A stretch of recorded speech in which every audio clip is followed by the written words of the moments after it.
What if I told you that the world's most famous painting, Leonardo da Vinci's Mona Lisa, was once stolen? Right from the heart of the Louvre. By a man who walked out unnoticed with one of the greatest treasures of the Renaissance. And what if I told you this theft didn't just shock Paris? It created a global sensation, entangled art legends like Picasso, and turned a quiet masterpiece into an overnight icon.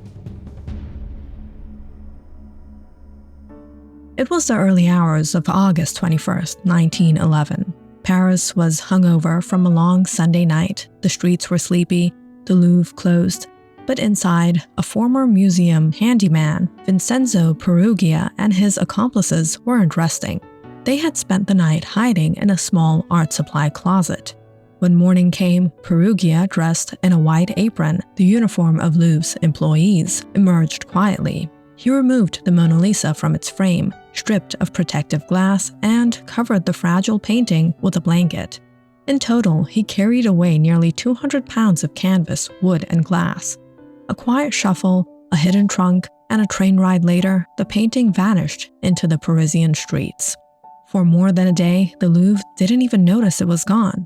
Visitors assumed the painting had been moved for photography or cleaning. Finally, a visiting artist realized the empty spot on the wall. The Mona Lisa was missing. Newspapers went wild. The theft sparked international suspicion. Was it German sabotage, a plot by American tycoons to hoard French art, or Picasso? Yes, the Spanish modernist artist and his avant-garde friend Guillaume Apollinaire were briefly questioned. Their connection? Stolen statuettes from the Louvre, but despite the wild headlines, neither had touched Leonardo's masterpiece. Peruggia wasn't some career criminal. He was a working-class Italian who had once installed protective glass for the Louvre. He knew exactly how to bypass security. For 2 years, he hid the painting in a Parisian boarding house inside a false-bottom trunk. He later claimed he stole it out of patriotism, wanting to return the Mona Lisa to Italy, which he thought Napoleon had looted. But letters to art dealers and family tells a darker truth: money. Peruggia attempted to sell the painting for 500,000 lire, roughly $650,000 today. His audacious plan was almost undone by the very fame his theft created. The Mona Lisa had become too hot to move, too famous to sell.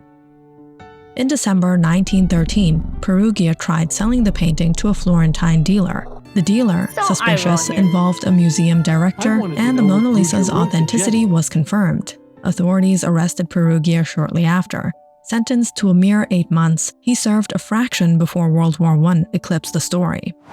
The heist had a strange side effect. It made the Mona Lisa a global icon. Before the theft, it was admired mostly by art circles. Afterwards, millions flocked to the Louvre just to get a glimpse of the enigmatic smile that had survived theft, secrecy, and obsession. What started as a simple act of greed or patriotic fantasy forever altered the way we see art.